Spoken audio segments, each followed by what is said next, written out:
Hello everyone, I'm Heather. I'm back for a quick video. This one is a tag. Am I wearing the same sweater as the last video that I did?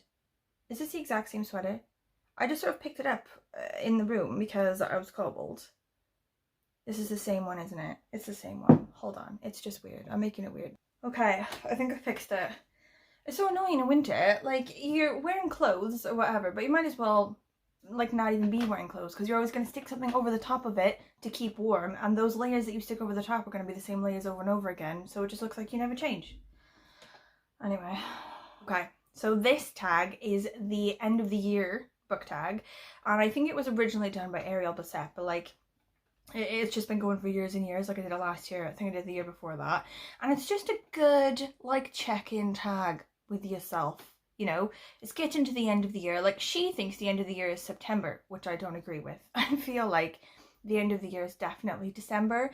And even now, you know, 2 weeks away from the end of November, it's still early for me, I feel, to be doing this. But, you know, that's where I'm going to play mine now. You know, like, I'm set.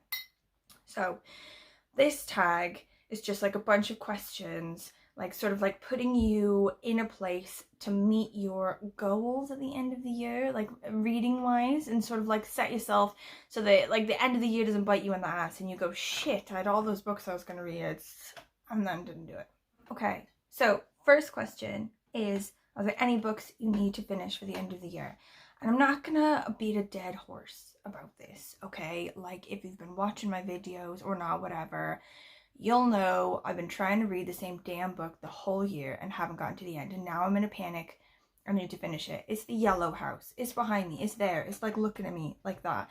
And I've decided now, like, I've made almost no progress since I said I was going to do it this month. I haven't. I've read like 4 other books. I just cannot, for my mind, get myself into reading this book. But it's not bad.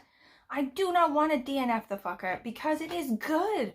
I just have some sort of weird mental block. So what I'm going to do is get the audiobook. And I know that's stupid because I have read half the book already, and I'm like paying for a full audiobook and then only read it, like listening to half of it. But it's fine, okay? Needs must. I've reached a situation now where I cannot cope. I need to have the audiobook so that I can just put that shit on and live my life. You know, dishes, bicycling, you know, like menial tasks in work, like updating spreadsheets or fucking shit I've put off for ages. It just needs to go on in the background and I'll finish it off. Jesus God. Please make this book end. Okay, so question number 2 is, do you have an autumnal book to help you transition into the end of the year? And I'm 100% not agreeing with autumn being the end of the year. No friend. Winter's the end of the year because I do everything last minute, and like I can't even think about the end of the year until autumn is fully over and I'm freezing my ass off outside and I go, God, it's really cold. Is it winter? Oh my God, it's the end of the year, like that. So I've changed that part of the prompt and I'm just gonna go with like wintry books instead. And I think I do have a couple like kids Christmas books, like not kids books, but like, you know, middle grade type Christmas books that me and my kid can read together this year. I don't really hit Christmas books hard in general, but I have sort of collected them over the years, and I think, you know, I will enjoy it. I think the spud will enjoy it. Like, we're gonna hit it. So one of them is Tinsel by Shabil something. Hold on. Shabil Pounder. And like the little blurb on it is, how did the world come to believe Santa Claus is a man? It's all just a big misunderstanding. This tale of friendship, sleigh rides, and 2 formidable girls is the Christmas book of the year. That was a couple years ago, but it could be the Christmas book of mine and Anwen's year this year. You know, it's fine. Also, another one is Christmassaurus and the Winter Witch. So we did read the Christmassaurus one year, and it's like basically this like Christmas dinosaur. He's like a sort of reindeer, but he's a dinosaur, and he's friends with this like kid in a wheelchair who's like sort of having a rough time with his life, and the dinosaur just comes and like is his friend, and it's like amazing. So then this new one is like a sequel. I think there's a couple now. There's like 2 or 3 of them out. This one is a sequel to it, and it includes a Winter Witch, which I'm for. I may also try to get to, I don't know, this is a lot of books, like I have a lot of things in my mind. But I may also try to get to this one that's like the sequel to Frostheart. Do you remember this book? I don't know if you do. Frostheart is like is a middle grade book, And it's sort of partially illustrated, you know, like it's not illustrated, but it has like some pages throughout it that have really good illustrations and about this kid who lives in like a winter type world. It's like a sort of fantasy world, you know, like a wintry sort of one, like cold and snowy. And he's sort of like a sort of Viking in this fantasy world. Anyway, it was really good. So the sequel to it is called Escape from Aurora.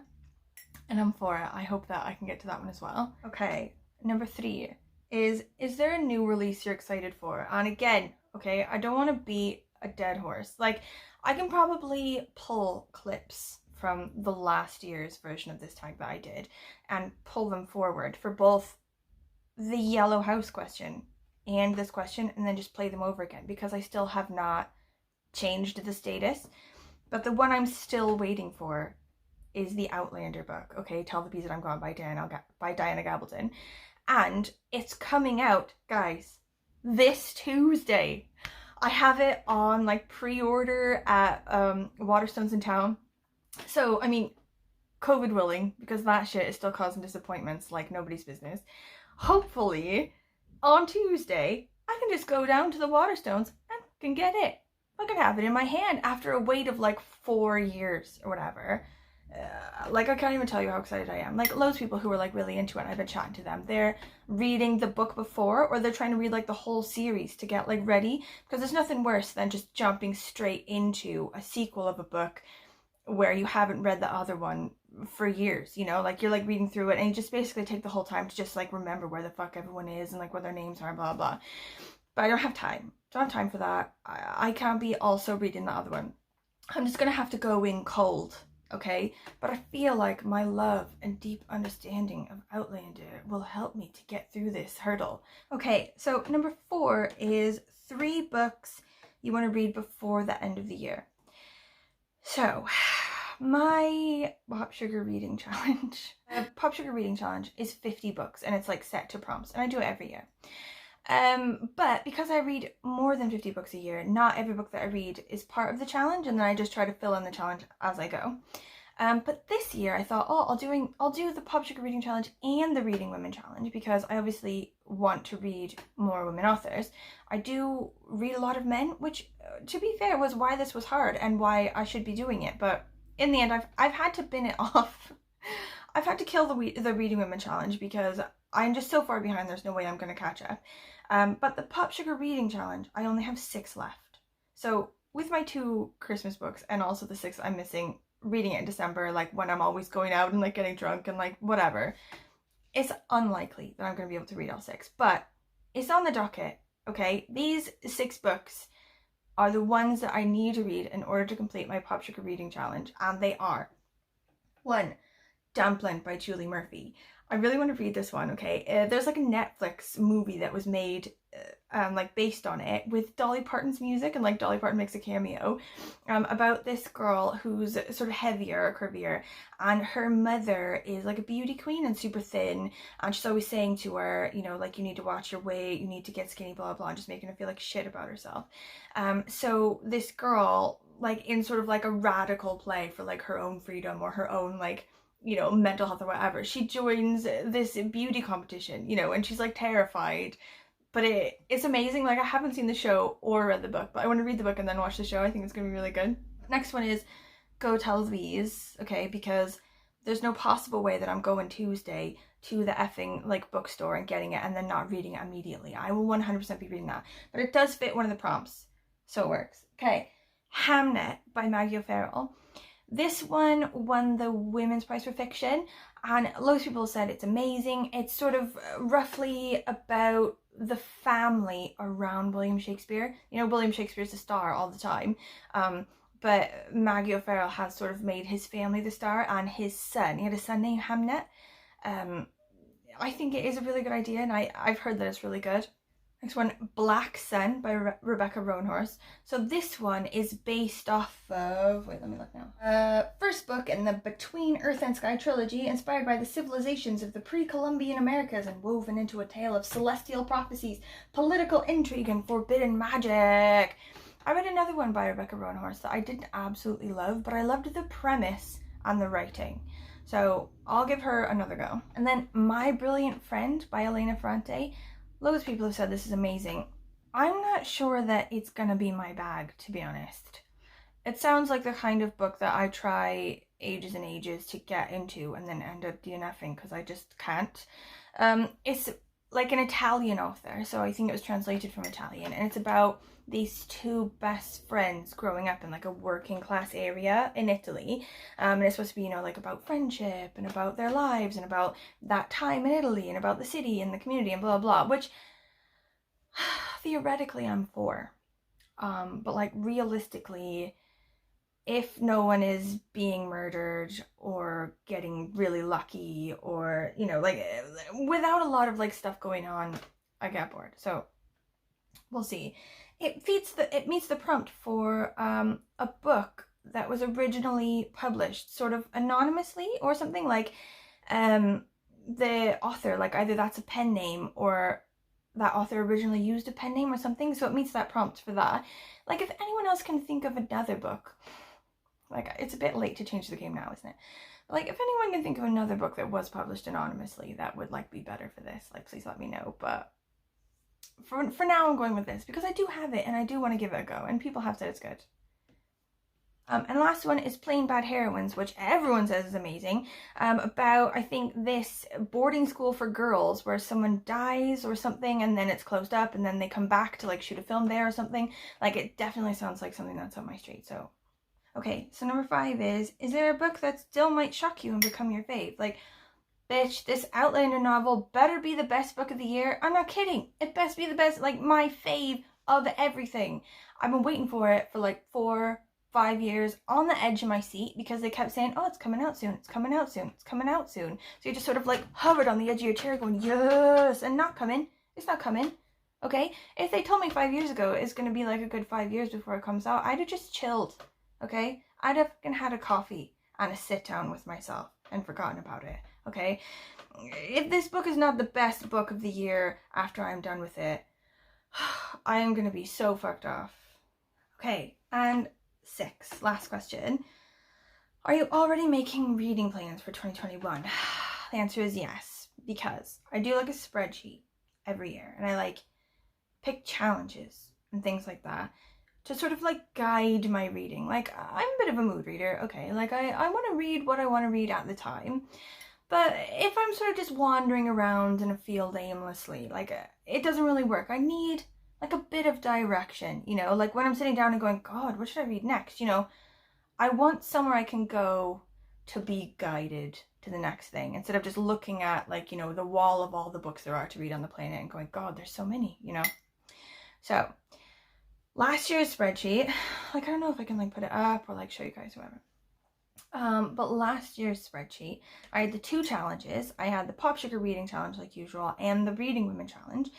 And I was sort of like filling those books and everything. And then sort of on the other side, I had various sort of like monthly challenges I was doing sort of on the side, like booktube type things, like Karen Evans and I are gonna do like a bit of a readathon in January. Like more news to come. Like I don't know, you may not be interested, it may just like fall flat and no one wants to do it, but we're gonna have an amazing time, so it will be worth something. We're gonna like do a bit of a readathon to do with like, I don't know, 80s and 90s like summer vacation. Like it's like January, you know, it's terrible out, let's read books to do with summer and like 90s sort of stuff. Anyway, so like I'll have something on the side where I just put in the books that I'm going to do for that, you know, and then there's also like Halloween and there's Shorty September and there's all these ones. But this year I think I'm going to change it up and I may not do the Pop Sugar Reading Challenge this year or even the Reading Women one, which I've just proved to myself I need to do because I don't read it nearly enough women. But I think instead of doing those, I'm gonna just stick to the sort of monthly ones, you know, like booktube type, like readathons and stuff, and then instead tackle a new problem which has sort of come up recently, in that my 2 hobbies, my hobby of reading and my hobby of book buying, are not in sync with each other anymore. They used to be almost perfectly in sync. Like I always have a house full of books that I haven't read yet, but it's never like too many. It always fits on one shelf, you know, it's never just like sprawled around rooms and stuff. But recently, for some reason, I think it's to do with the pandemic, to be honest, because my book buying hobby is the one I do for comfort. Like, I think I was getting really anxious all the time to do with like COVID and lockdown and stuff, and I just bought loads of books, but I wasn't reading them nearly as fast. Anyway, for some reason, these two hobbies are no longer in sync. So, Doris at Aldi Books, she does like a sort of like tally type thing. Like, I don't know how hers like works specifically, but I do know she sort of like does ones that she's read or whatever, or like got rid of or whatever, and sort of like moves them against ones that she's sort of brought into her house, like new ones, and tries to make sure she's not like bringing in more books than she's reading or whatever, and she sort of like tallies them against each other, and I am for that. I think that I'm going to do that for this year. I'm going to make a new spreadsheet where it still says the ones that I've read, because that is a good like tracker, you know, you can look back and be like, oh, I've read that. And I'm still going to do the side things, you know, to say what I'm reading for various challenges. But I think I'll have, instead of Pop Sugar Challenge or Reading Women or whatever, I'm going to put a thing in the middle that's just a tally of books that are coming in and going out of my house. So instead of books that I've read, like, because most books that I read I do get rid of, so instead of books that I read, I'm going to keep a tally of them leaving my house. So every time a book leaves my house, I'm going to count it, okay? And then as a new one comes in, and then at the end of the month, I'm going to try not to be more books in than out. Like, if it goes over a month, okay, fine. But like the overall yearly tally, my goal is to get rid of more books from my house than books come in. Do you know what I mean? Like, I guess there is a challenge like this already, which is like reading your own, like reading one's own, or like reading your shelf. I think Karen Evans does that one. But like, I'm gonna do, I think, just like my version of that for 2022. Okay, that's the end of the tag. If you have any comments for me at all, please let me know. Like, if you can think of a book that was written by published anonymously, please let me know. Also, if you can think of one that has an oxymoron in the title. Okay, like, I do want to read Black Satin by Rebecca Roanhorse, but I don't have it in my house, okay?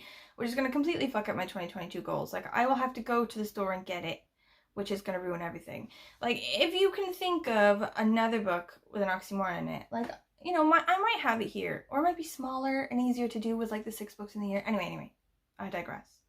If you have any other comments, if you've read any of the ones I said, or like if you have your 2022 sort of sorted out, you know, let me know. I love a good discussion in the comment section. I like to hear where you guys are at. Okay? Thank you for watching. I will see you next week. Bye bye bye.